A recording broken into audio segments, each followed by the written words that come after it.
सत्संगत जी, प्यार से कहना धान निरंकार जी। 78वें निरंकारी संत समागम के आज पहले रोज, जहाँ सभी महात्मा एक ही जिक्र कर रहे थे, इस एक का, ये निराकार परमात्मा, ये सच जो हमेशा था रहेगा, ये एक की ही बात हर एक ने की कि चाहे एक संसार में अनेकों धर्म हैं, एक हर तरह की एक विश्वास आस्था, पर ये हर कोई एक की ही बात कर रहा है और यही एक जो सच है। किस तरह से संतों ने हमेशा से एक चेतन किया कि जीते जी ही इस सच को जान लें। एक अपनी पहचान अगर करनी है सच्ची कि असली अस्तित्व क्या है हमारा, तो वो तब तक मुमकिन नहीं है जब तक इस एक परमात्मा को ना जाना जाए, इस निराकार को ना जाना जाए। और जब वाकई ही इस निराकार को जान लेते हैं, तो फिर एक मूल से ही जब जुड़ गए, एक स्रोत ही हर चीज़ का, ये निराकार, इसकी एक समझ आ गई, तो फिर मन कोई भी वजह ऐसे नहीं ढूंढता जिससे अब हम सिवाय अपने आप को इस एक के साथ एक करके एक हो गए, ऐसे भाव के विपरीत कोई और भाव मन में जन्म नहीं लेता। तो हर एक के लिए आज जो आत्म मंथन का एक मैसेज मंच से आया, इस समागम की थीम भी, तो ये आत्म मंथन सभी यही समझा रहे हैं कि कैसे अपने भीतर की यात्रा करनी है, अपने मन के अंदर, अपने सोचों के अंदर एक चीज़ को वो इंट्रोस्पेक्ट करते हुए, एनालाइज करते हुए, ये कर्मों को भी अगर कुछ हो गया तो अक्सर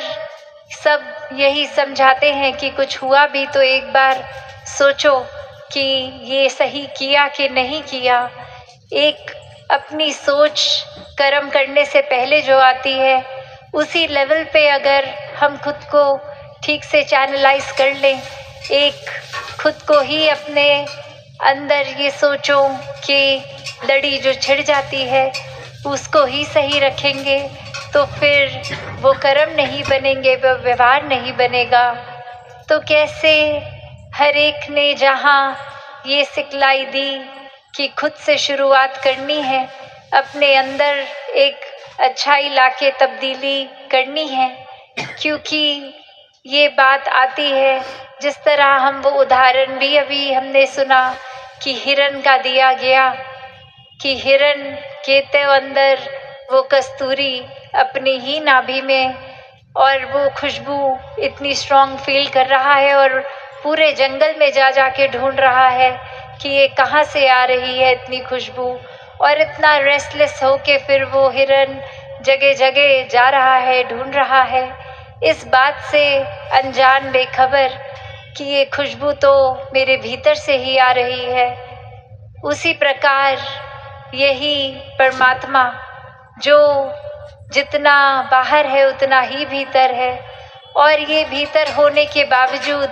इस बात से अनजान इंसान इसको ही खोजने में ये जीवन लगा रहा है। तो कैसे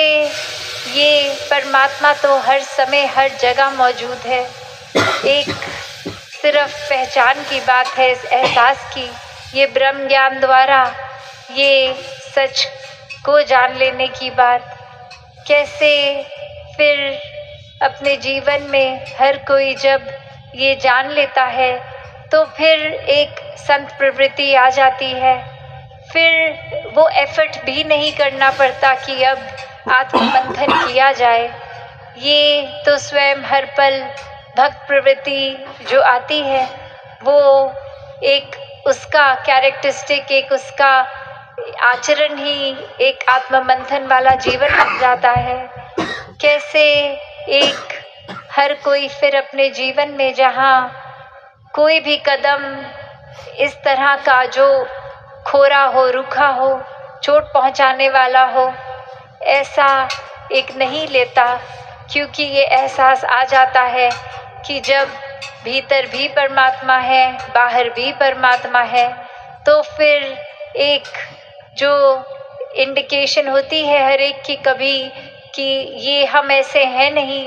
पर परिस्थिति ऐसी हो गई तो हमारा रिएक्शन ऐसा हुआ,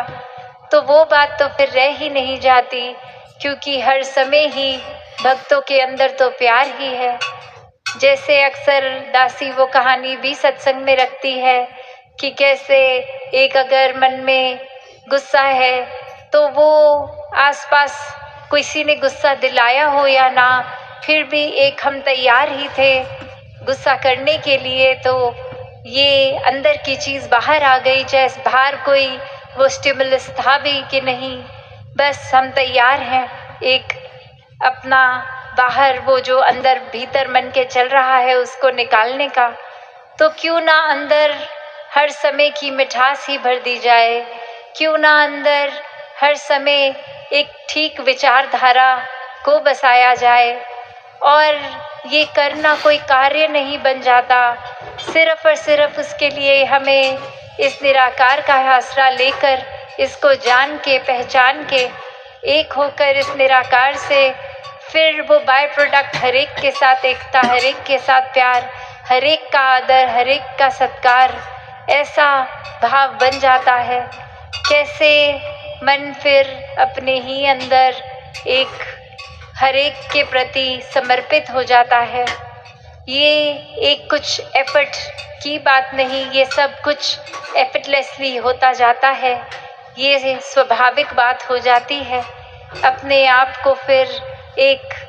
कुछ समय, जैसे अक्सर बच्चा स्कूल में कुछ सीखता है तो वो लर्निंग वाली चीज़ एक धीरे धीरे आती है, पर यहाँ तो साक्षात ब्रह्म ज्ञान से निराकार हो गया जब साक्षात, तो फिर ये लर्निंग की भी बात नहीं है, ये तो बस महसूस की बात है, ये एहसास की बात है। ये सोता व्यक्ति जैसे ही उठा, ये आँख खोलने की बात है। तो ये फिर जब आँख खुली तो सवेरा, जो ये बात हम अक्सर सुनते हैं, तो इसको कोई समय लगने की बात नहीं है कि आज अगर कमरे में जाते हैं अंधेरा है तो सिर्फ हमें वो स्विच को ऑन करना है और इलेक्ट्रिसिटी से उजाला हो जाता है। कोई ये बात नहीं होती कि अगर 3 घंटे घर से बाहर थे, 3 घंटे अंधेरा था, तो स्विच ऑन करने के भी 3 घंटे बाद ही लाइट आएगी। नहीं, ये तो जब निराकार मन में जिस समय आ गया, ये तो उसी समय बातें स्वाभाविक हो जाती हैं। ये फिर कोई सीखने सिखाने की नहीं, ये उसी पल, ये जो काया कल्पती है, ये कल्प चेंज होना, तो कैसे एक ये हमारा एक मन ही प्रवृत्तित हो जाता है, सिर्फ ये आंखें खोलने की देर है। और कैसे जैसे उस दिन भी दादी ने ये बात रखी कि कैसे हम किसी सोते व्यक्ति को तो उठा सकते हैं, वो नींद में है उसको जगाया जा सकता है, पर अगर कोई व्यक्ति सिर्फ सोने की एक्टिंग कर रहा है तो भले आधे घंटे उसको उठाते रहें, वो तो आँख खोलेगा ही नहीं। तो बात उतनी ही है कि जब एक इंसान अपने जीवन में अपने पल पल को गवा रहा है, वेस्ट कर रहा है, तो उसको तो ये बात बोल के रियलाइज़ कराया जा सकता है कि ये चेतन हो जाओ, एक समय आ गया है, श्वासों को मत गवाओ, अपना असली रूप जान लो, इस निराकार को जान लो। ये शरीर तो ख़त्म हो जाना है,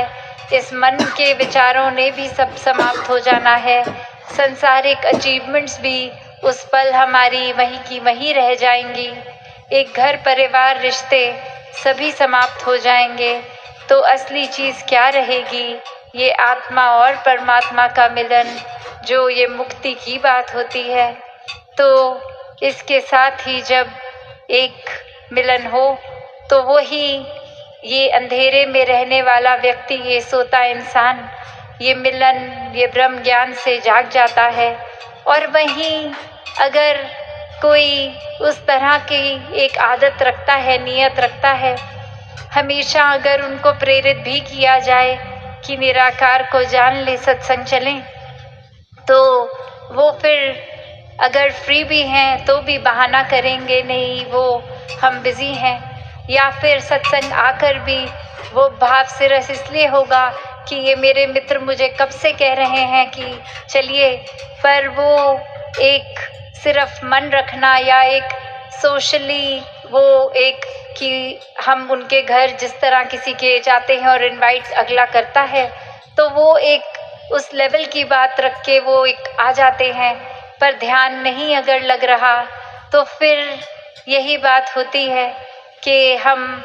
एक सोने की एक्टिंग वाले को नहीं जगा सकते। वो हो सकता है उसके बाद कहें भी कि हाँ जी ये आपकी सत्संग अच्छी थी,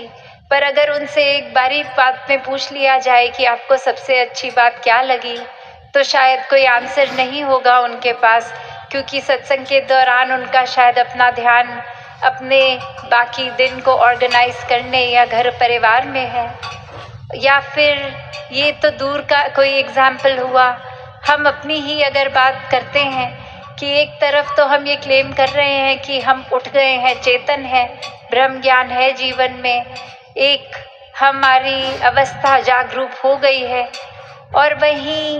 एक कैसे संगत में भी बैठे हैं तो ध्यान जोन आउट हो गया, एक कभी महात्मा क्या बोले वो याद नहीं, एक सोच कहाँ, एकदम शरीर तो सत्संग में है पर हम कहाँ के कहाँ पहुँच गए ये मन से। तो बात यही,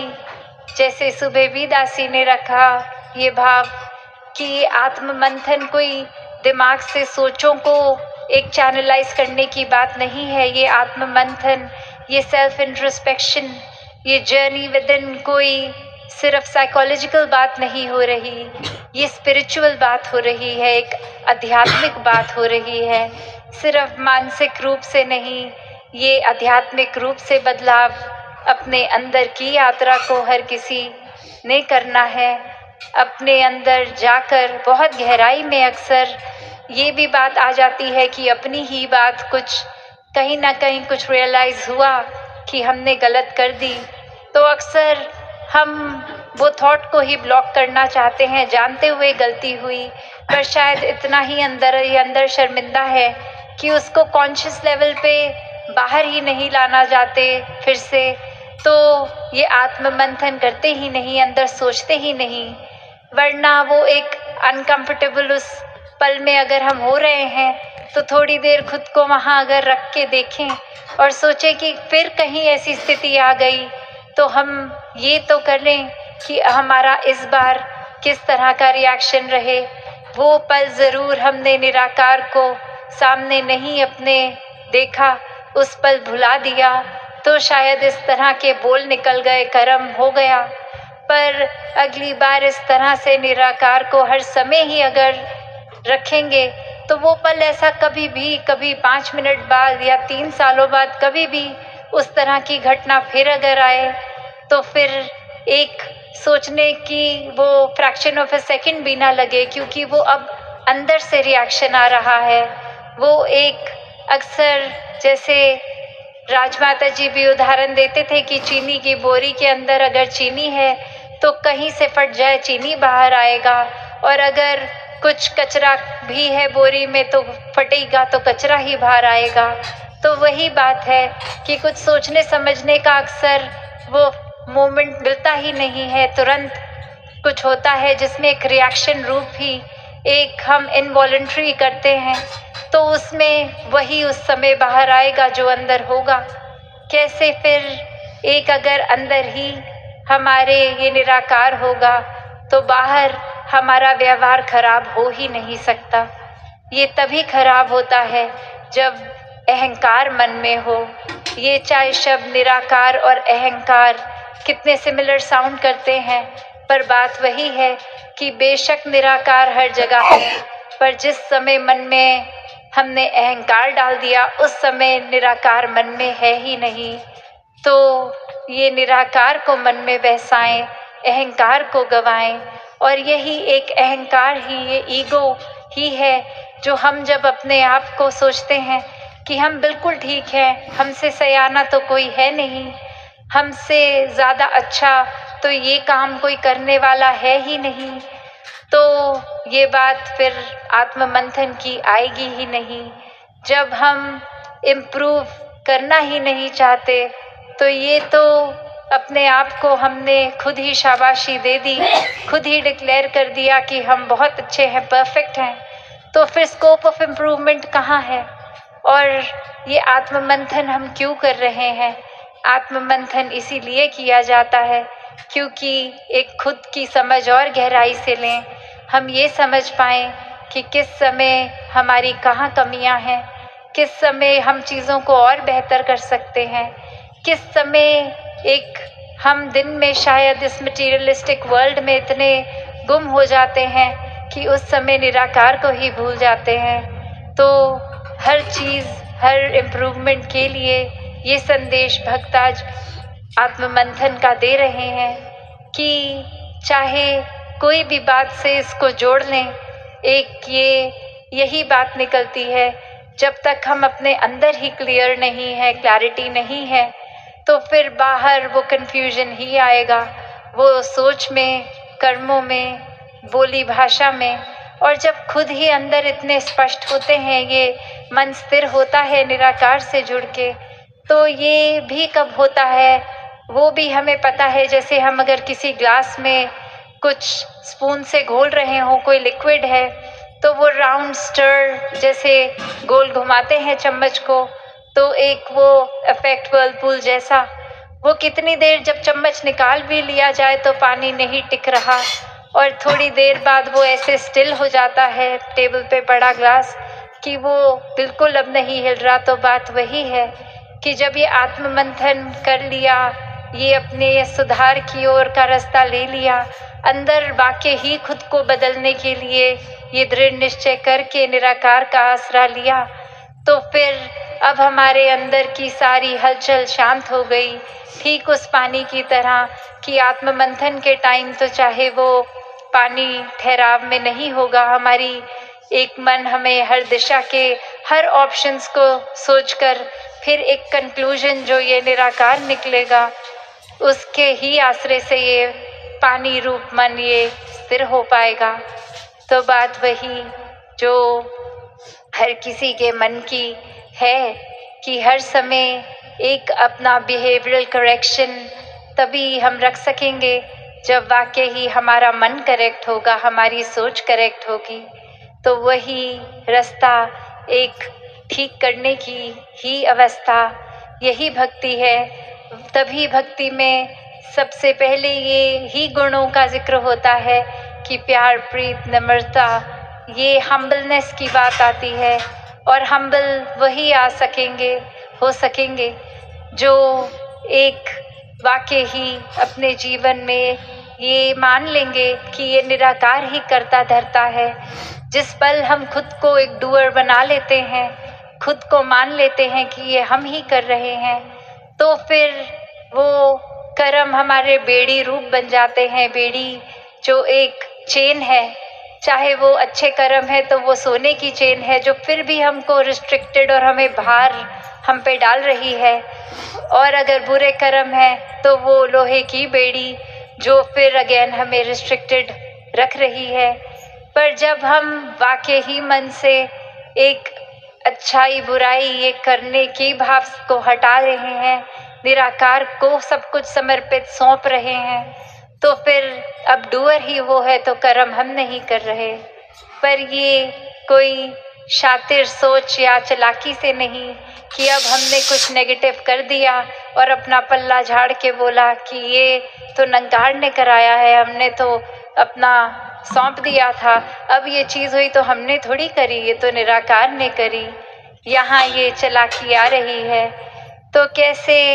एक वाकई ही मन जब भक्त का होता है वो बिना चालाकी के होता है, वो सच में समर्पित होता है, और फिर वो भोले भाव जब समर्पित होए निराकार को तो फिर कोई चालाकी आती ही नहीं। फिर वाकई ही मन ये मान बैठता है कि अब ये कुछ भी है तो ये दातार ही है, हमारी सोच में भी, हमारे कर्मों में भी। ये अब जो कुछ हो रहा है ये दातार इस निराकार के ही रज़ा में हो रहा है। फिर एक डूअर जहाँ हम नहीं हैं अपने एक्शंस के, कर्मों के, तो वहाँ फिर वो बात ही नहीं आई। अब हम बिल्कुल समर्पित है मन, तो फिर वाकई ही जब आत्ममंथन होगा भी तो वो इसी पहलू पे होगा कि ये निराकार ने किया, शुक्र है, ये बहुत अच्छा हो रहा है। फिर ये मन में ये विस्तार भी आएगा, संसार की ओर भी एक्सेप्टेंस आती रहेगी। ये हर कोई भी, अगर हम ह्यूमन वैल्यू को पकड़ें, वो एक बिल्कुल हूबहू जीवन में स्वयं ही उतरता रहेगा। तो ये बात, चाहे हम किसी भी जीवन में कभी भी किसी उलझन में होते हैं, वो इतना खुद ही हम कॉम्प्लिकेटेड कर लेते हैं चीज़ को, और वाकई ही अगर उसको ब्रेक करें एक अपनी प्रॉब्लम को, तो अक्सर लगता है अरे सल्यूशन तो कितना सिंपल था, वो बस खुद ही हम अपने कंफर्ट जोन से बाहर नहीं जाना चाह रहे थे। अक्सर अपनी आदतों में इतने मजबूर हो जाते हैं कि एक लूप सा चल पड़ता है और उसको फिर हम तोड़ते नहीं हैं, और फिर वही एक सोच, आज अगर एक नेगेटिव थॉट आया, उसको ही इतना सोच लिया, उस पर ड्वेल किया इतनी गहराई में कि कब वो एक हमारा बुरा सोच लिंक करता है दूसरे और गहरी, ये एक गहराई इस दलदल में, इस नेगेटिविटी के ही पहुंच जाते हैं। और सिर्फ उस पल करना क्या है, सिर्फ इस निरंकार का एक पॉजिटिव थॉट सोचना है, वहीं वो चेन टूट जाती है, वहीं वो एक अब सुमिरन भी याद आता है। उसी पल एक भाव आते हैं कि जब सच में वाकई ही निराकार की रज़ा में है सब, तो हम बेचैन ही क्यों रहे हैं। तो उस तरह की फिर वो सोच आ जाती है, वो फिर सेवा सुमिरन सत्संग के प्रति भी हमें इनकरेज करती है। और जितना ज़्यादा ये संतों का संग मिलता है, मन निराकार से जुड़ता है, सेवा भाव इतना मन में आ जाता है कि वाकई ही सेवा फिर दिखावा नहीं, एक सेवा रूप हो रही है, समर्पित रूप हो रही है। तो ही जीवन में वाकई ही एक उसी समय ये पॉजिटिविटी भी आ जाती है। तो कैसे हम इसी बात को, जो अगर वापस आत्ममंथन की ही बात की जाए, तो ये चाहे करने में, सोचने में कॉन्सेप्चुअली लग रहा है कि ये कोई बहुत मुश्किल चीज़ है, शायद हमें अकेले किसी कमरे में बैठना पड़ेगा, घर वालों से बात नहीं, एक बिल्कुल गहरी अवस्था में जाना पड़ेगा अपने अंदर जानने के लिए। नहीं, ऐसा भी करने की ज़रूरत नहीं, ये तो हर पल में चेतन होके किया जा सकता है। फिर वही बात कि चलो अक्सर कुछ समय के लिए तो हम अगर अकेले हैं तो वो सोच अकेली भी की जा सकती है, ऐसी कोई रिस्ट्रिक्शन नहीं है कि अकेले हों तो नहीं कर सकते। पर जो भाव है कि ये हर पल में किया जा सकता है अपना सुधार, ये सोचों को एक सही दिशा इस निराकार की ओर,